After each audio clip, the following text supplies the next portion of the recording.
하나님 말씀 보시겠습니다. 하나님의 말씀은 창세기 21장 22절로부터 34절까지의 말씀입니다.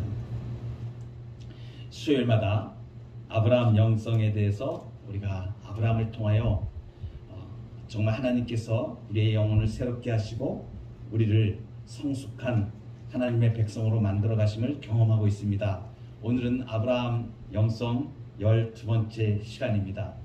방랑자 생활을 60년을 아브라함이 했습니다. 정착하지 못하고 갈대아 우르에서 아브라함을 내 본토 친척 아비집을 떠나 내가 네게 지시할 땅으로 가라. 이 하나님의 이 말씀 앞에 갈대아 우르를 떠나와서 방랑 생활을 한 지가 60년이 지났습니다. 그런데 오늘 비로소 이제 정착하는 단계로 들어가게 됩니다. 그런데 재밌는 것은 이 정착 바로 전에 우리가 지난주에 살펴봤습니다. 이스마엘을 떠나보내는, 자기 아들을 떠나보낸 직후에 평온한 정책이 허용되었습니다. 이스마엘을 떠나보낸 후의 일이죠. 마치 그 고통의 시간, 아픔을 큰 일을 겪은 것을 위로하듯이 하나님이 이제 어린 아들 이삭을 교육시키는 환경을 조성하시는 하나님의 놀라운 섭리를 보게 됩니다. 그런데 오늘 등장하는 두 인물은 우리가 너무나 잘 아는 아브라함하고 그 다음에 전에도 우리가 만났던 아비멜렉, 그랄 왕 아비멜렉이라는 사람입니다. 지금 그 지역에서 아브라함이 거주하고 있었습니다. 그런데 오늘 딱 시작하는 22절 본문 말씀에 아비멜렉과 그 군대 장관 비골이 이렇게 말씀하십니다. 지금 이제 이 아비멜렉 왕과 그랄 왕인데 이 사람하고 그 군대 장관 비골이라는 사람이 같이 왔다는 얘기입니다. 심상치가 않죠. 그냥 온 것도 아니고 그 지역의 군대를 총괄하는 군대 장관을 대동하고 온 겁니다. 그러니까 이게 벌써 무슨 좀 심각한 일이 있겠구나 라는 감이 딱 잡히죠. 그런데 아니나 다를까 이 사람이 입을 열어서 아비멜렉이 얘기를 합니다. 이제 언약을 맺자 이렇게 얘기하는 거거든요. 그런데 그 전에 이 아비멜렉이 말을 시작하는데 굉장히 이상한 말을 하면서 시작을 합니다. 보니까 아브라함에게 말하여 이르되 네가 무슨 일을 하든지 하나님이 너와 함께 계시도다. 이 놀라운 지금 일이 일어나는 겁니다. 이 아비멜렉은 지금 가나안 땅의 이방인입니다. 그 가나안 땅의 왕이에요. 그런데 이 그랄 왕 아비멜렉이 지금 아브라함을 향해서 하는 말이 네가 무슨 일을 하든지 하나님이 너와 함께 계시도다. 이게 무슨 하나님을 잘 아는 사람처럼 지금 얘기하잖아요. 하나님을 모르는 사람입니다, 이 사람이. 그런데 하나님을 잘 알지 못하였던 이 아비멜렉의 눈에 지금 뭐가 보인 것이냐면 아브라함을 통해서 하나님이 보인 것입니다. 그러니까 이 아비멜렉이 아브라함을 보니까 아브라함의 일거수일투족 모두가 하나님이 하는 것으로 보인 것입니다. 그러니까 이 아비멜렉이 지금 아브라함에게 와서 얘기를 하는 거예요. 네가 하는 모든 일을 보니까 하나님이 너와 함께 계십니다. 자, 이 얘기는 뭐냐면 두 가지 의미를 갖고 있습니다. 하나는 너는 정말 네가 신앙하는 그 하나님이 너를 복주는 사람이구나 라는 것의 고백일 수도 있고, 동시에 이제 이 아브라함이 강성해지고 이제 그 세력이 커져서 이제 자기가 두려움을 느낀다 하는 동시에 그 고백이 되는 것입니다. 그래서 이 사람이 지금 군대 장관을 데리고 와서 이제 언약을 하려고 그러는 거예요. 여기서 우리가 말씀으로 배우는 영성이 있습니다. 아브라함의 삶은 지금 방랑자의 삶이고 고난한 삶이었고, 그리고 그 지역에 가서는 정말 우리말로 얘기하면 쪽도 못 쓰는 자리에 가서 그냥 한쪽에 소위 말해서 이렇게 사이드의 사람으로 살아갈 수밖에 없는 그러한 입장이었는데, 이 사람이 지금 아브라함이 완전히 그 지역의 왕 아비멜렉이 거의 대등한 상태에서 조약을 맺을 정도로 번성하였다는 것을 지금 말해주고 있습니다. 이것이 내가 고백한 것이 아니라 그 지역의 땅이 아비멜렉이 지금 고백을 한 것이에요. 네가 무슨 일을 하든지 하나님이 너와 함께 계시도다. 사랑하는 성도 여러분, 우리가 이런 내 전반적인 삶에서 나는 이런 얘기를 들으면서 살고 있는가? 내 삶에서 이야 너는 정말 네가 무슨 일을 하든지 하나님이 너와 함께 계셔. 이 얘기를 사실은 아브라함이 지금 들었지만 그것은 동시에 우리도 그 말을 듣는 자리로 초대하시는 겁니다. 내 삶에 나타나는 형통함만이 하나님을 드러내는 것은 아닙니다. 보통 사람들이 이것을 좀 오해를 합니다. 그래서 내가 사람들이 보기에 사람들의 세상 조건으로 내가 돈을 많이 벌고 내 자녀가 무슨 하버드 대학을 들어가고 막 이렇게 되고 대기업에 취직을 막 하고 막 이러면은 내가 하나님의 복을 받은 거니까 이것을 사람들이 보고 나를 인정하겠다, 하나님을 높이겠다. 그렇지 않습니다. 물론 그런 일을 통해서 하나님께 영광이 될 수도 있습니다. 그렇게 하나님이 드러날 수도 있습니다. 그런데 대부분의 경우는 그거와 전혀 관계없이 하나님의 영광이 드러나게 되는데, 그것은 뭘 통해서 드러나게 되면 성령의 열매를 통해서 드러납니다. 우리 신자가 그리스도의 성품과 직결되는 성령의 열매, 갈라디아서 5장 22절에 잘 나와 있습니다. 사랑과 희락과 화평과 오래 참음과 자비와 양선과 충성과 온유와 절제. 우리가 보통 성령의 9가지 열매라고 많이 말씀드리죠. 그런데 재밌는 것이 뭐냐면 행동에 대한 것, 열매를 맺는 것은 행동에 대한 것이잖아요. 그런데 이 대부분의 이 9가지의 내용들은 어디에 집중이 됐냐면 성품에 집중이 되어 있어요.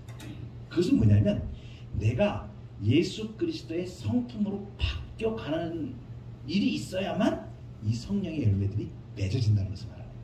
그러니까 아브라함처럼 내가 가난하게 살아도 하나님의 영광을 드러내는 그러한 분들이 많이 계십니다.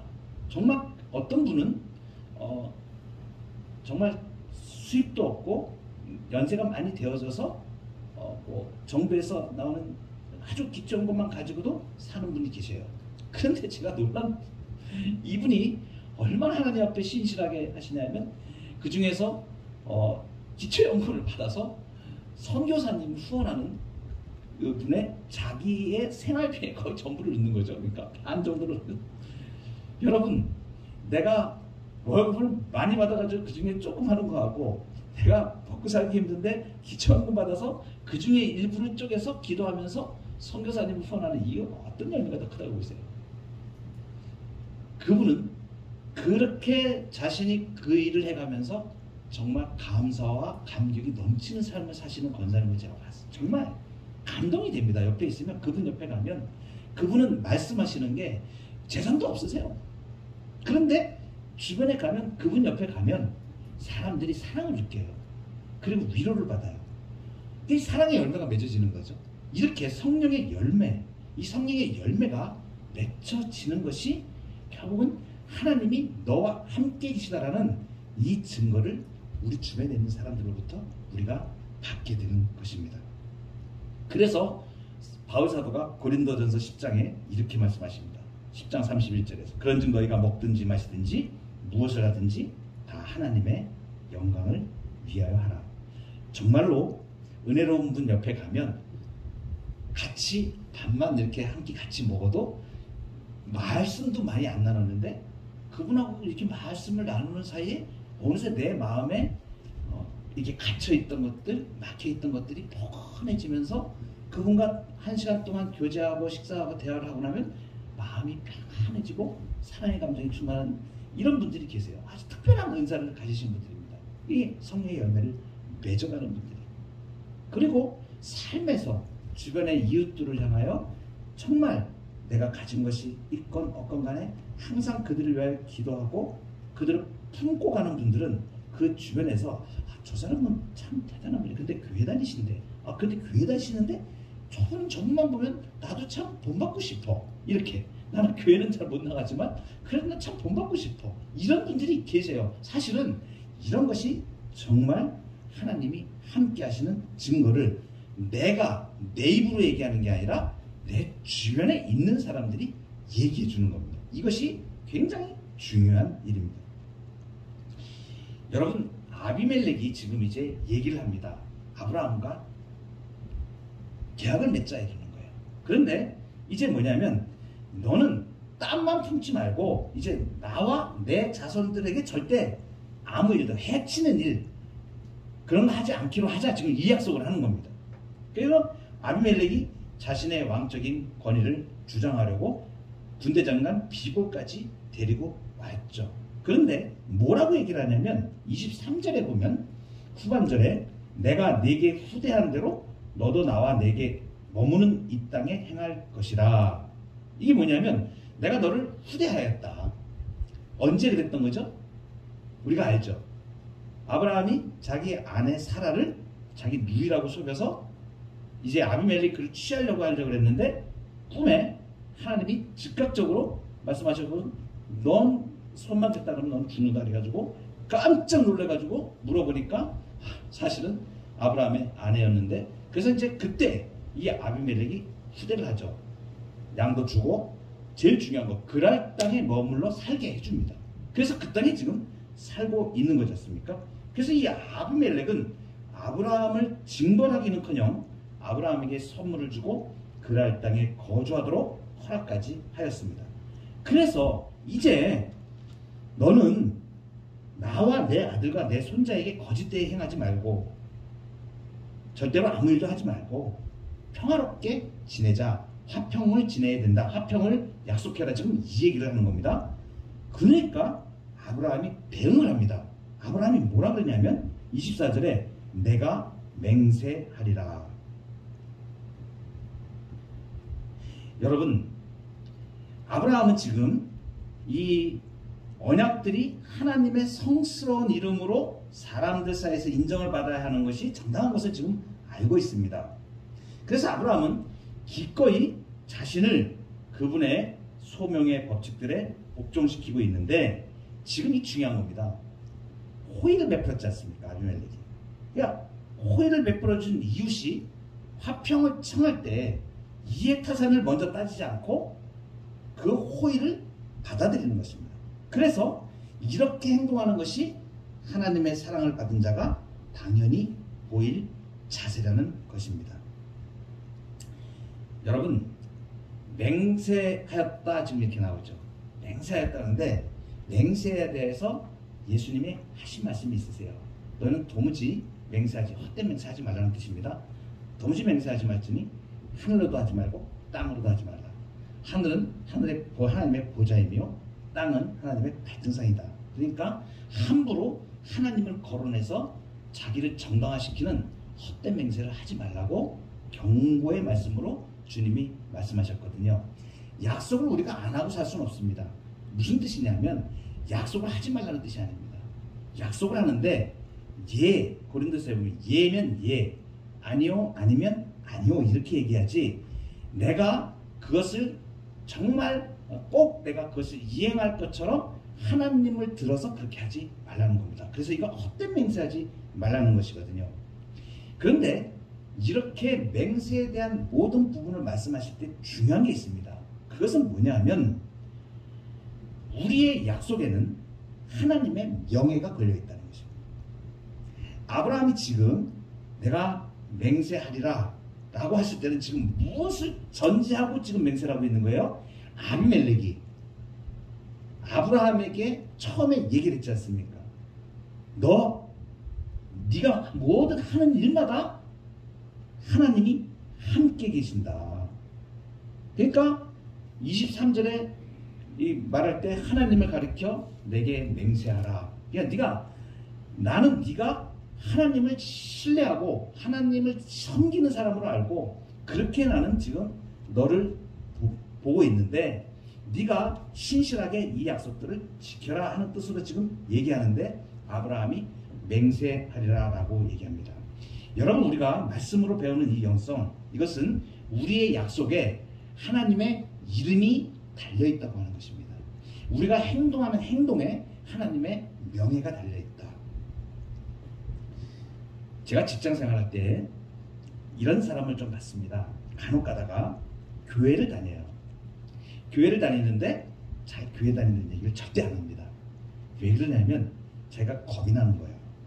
그래서 하나님의 이름이 더럽혀질까봐 예수 믿는 사람인 것을 숨기고 사는 사람들이 있습니다. 차라리 내가 하나님의 이름에 먹칠을 하느니 내가 교회 다니고 예수님 믿는 사람인 것을 그냥 표시 안 내고 그냥 평범한 사람처럼 교회 다니는지 아닌지 모르게 그렇게 살면 내가 혹시 잘못을 하더라도 하나님의 이름이 먹칠을 당하지는 않지 않겠냐 이렇게 생각하는 사람이 있어요. 이게 잘못된 생각입니다. 어떻게 나가는 것이 맞는 것입니까? 사람은 약할 수 있어요. 내가 뭐 교회 다닌다 그래가지고 모든 것을 완벽하게 다 행하고 그런 건 아닙니다. 그런데 내가 예수 믿고 교회 다닌다. 그러면 믿는 사람인 것을 밝히고 그리고 내가 그 삶을 하나님의 명예, 하나님의 이름이 망령되이 일컬어지지 않도록 내 삶을 바꾸어 나가는 것이 맞는 것입니다.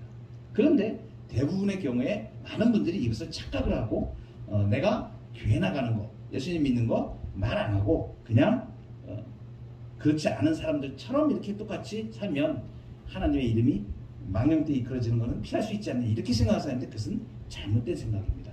우리에게 하나님이 말씀하시는 것은 삶에서 내가 믿는 사람이고 하나님의 백성임을 어디 가든지 드러내서 설령 내가 잘못하였더라도 그것을 바꾸고 하나님 앞에서 정직하고 바른 사람임을 살기를 원하시는 겁니다. 우리 정치사에 보면 한국의 정치인 중에 그리스도인들이 적지 않습니다. 그런데 어떻게 생각하세요? 그분들이 하나님 보시기에 하나님의 이름을 영광을 잘 드러냈다 1번 아니면 주여 2번 어느 쪽이겠습니까? 우리가 다 압니다. 여러분 이러한 것이 나타내는 것이 무엇을 우리에게 좀 말해주고 싶겠어요? 영향력이 큰 사회적인 지도력이나 영향력이 큰 사람일수록 그 책임은 더 무겁다는 것을 우리가 알아야 됩니다. 그래서 정말 신실한 그리스도인들은 자신이 어떤 위치에서 사회적인 위치나 또는 개인적인 위치뿐만이 아니라 그러한 삶의 위치의 자리에서 더 자기 자신을 꺾어서 하나님의 말씀 앞에 복종시키는 훈련이 더 되어져야 되고 그리고 정말 다른 사람들보다 더 정직해야 되고 더 공의로워야 되고 이 사실은 이렇게 가는 것이 맞는 것입니다. 그런데 그렇지 못한 부분도 우리 삶에는 많이 경험들을 합니다. 우리는 바로 어떤 위치에 서 있든지 사회에서든 또 개인 가정의 생활에서든지 이웃과의 삶 속에서든지 우리의 약속에는 내 말 한마디에는 하나님의 명예가 달려있다. 하나님의 이름에 명예가 달려있다.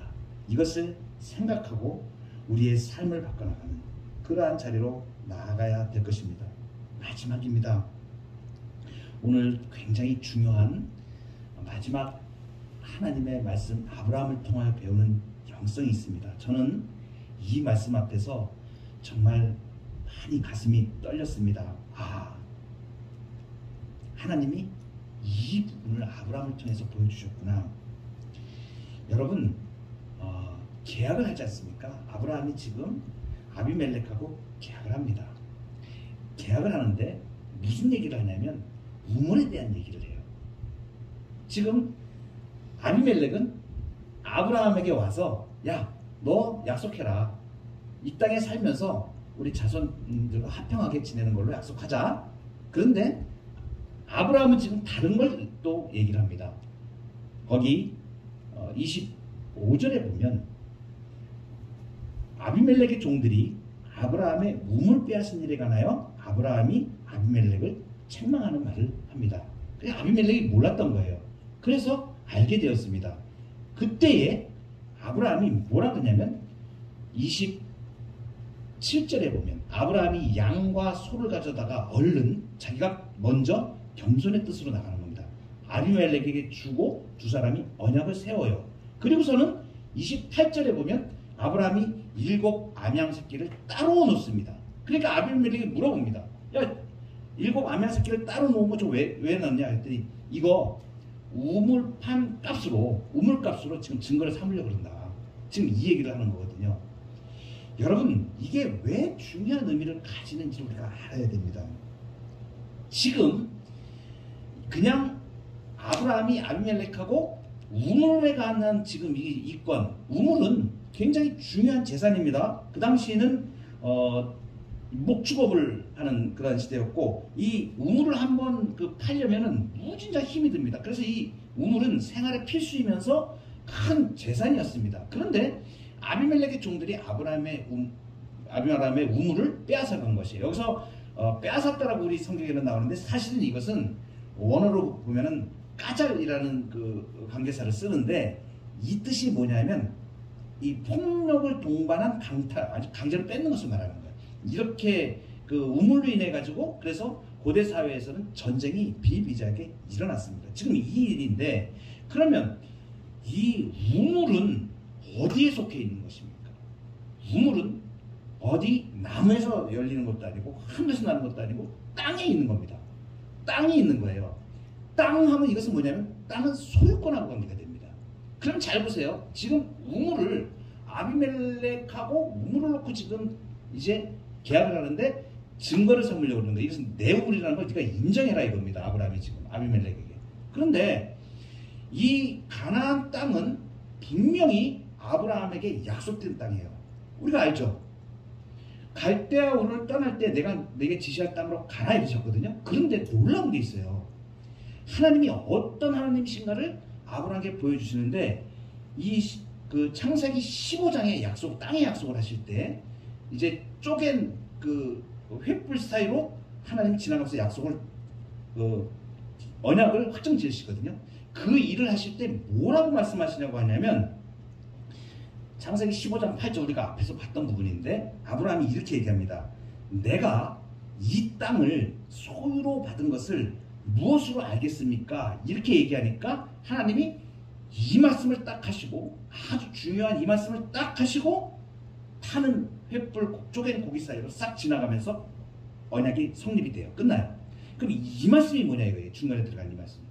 제가 이 말씀을 보면서 깜짝 놀랐어요.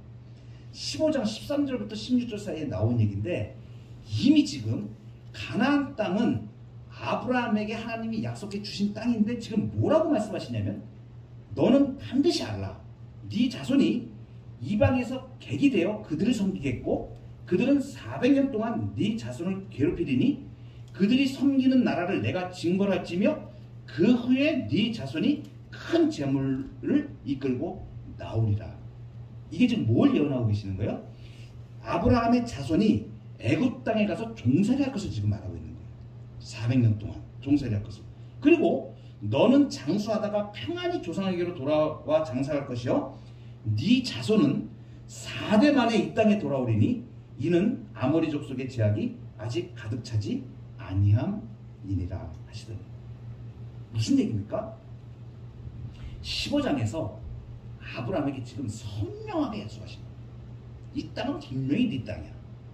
그런데 지금이 아니야. 이 말씀하시는 거예요. 400년 후야. 근데 그 일이 중간에 네 자손이 애굽에 종살이 가고 4대 만에 돌아와. 그리고 나서 이 땅이 너희 땅이 돼. 그러면 보세요. 그 중간에 하나님이 뭐라고까지 말씀하죠? 너는 장수하다가 네 조상에게 돌아가고 네 자손들이 지금 이 땅을 가진다 이거예요. 놀랍죠? 지금 아브라함은 어디에 있습니까? 15장의 이 말씀을 받고 지금 누구하고 지금 계약을 하고 있는 거예요? 아비멜렉하고 계약을 하고 있는 겁니다. 여기서 하나님의 놀라운 우리 신자들을 향한 영적인 영성이 있습니다. 이것이 무엇이냐면, 이 약속된 것이 주어지기까지, 아브라함에게 약속된 땅, 자손의 약속이 주어지기까지. 한번 보세요. 하나님이 너희가 아들이 있으리라, 네 민족이 창대하게 되리라 해놓고 바로 주셨습니까? 75세에 불러내가지고 100세에 이삭을 얻었습니다. 그때까지만 시간도 엄청납니다. 그런데 땅에 대한 시간은 몇 년이에요? 400년 후입니다. 아브라함은 이걸 뭐예요? 믿음의 눈으로 멀리서 바라봤다라고 히브리서에서 말하고 있습니다. 멀리서 바라봤다. 보고 있는 겁니다. 믿음으로. 보고 있는데 아직 실현은 안 됐어요. 이것이 뭐냐? 그런데 지금 아브라함은 무슨 일을 하고 있어요? 정당한 값을 지불하면서 아비멜렉에게 7 암양을 주면서 이 우물 계약을 증거를 꽝 도장을 찍어 놓는 일을 하는 것입니다.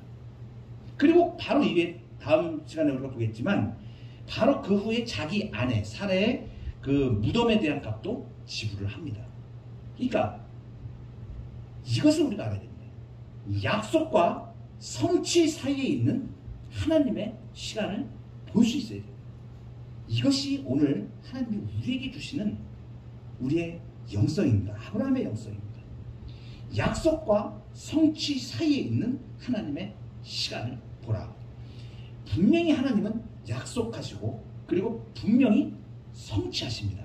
그런데 약속과 성취 사이에 하나님의 시간이 있습니다. 이 시간 안에는 무엇이 들어있나? 인내와 값을 치러야 하는 그 과정들이 있는 것입니다. 그래서 시련과 인내의 이 시간에는 분명하게 무엇이 보장되어 있냐면 하나님의 약속에 따른 성취가 보장되어 있다는 것을 말하는 거예요. 이것을 바꾸어 말하면 시련과 인내는 하나님의 약속의 성취를 확인하는 시간이라는 것입니다.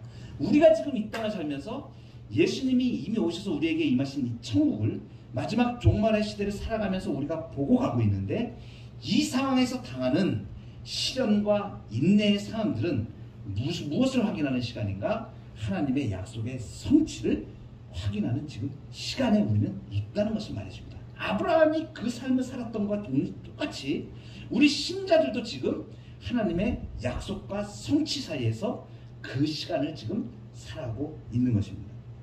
약속과 성취 사이에 있는 하나님의 시간을 정확하게 바라볼 때 우리가 무엇을 보게 되냐면 하나님께서 반드시 약속을 성취하시는 그 시간 안에 우리가 충분하게 인내하고 또 그 시련을 넘어설 수 있는 담대함과 은혜가 우리에게 주어지는 것입니다.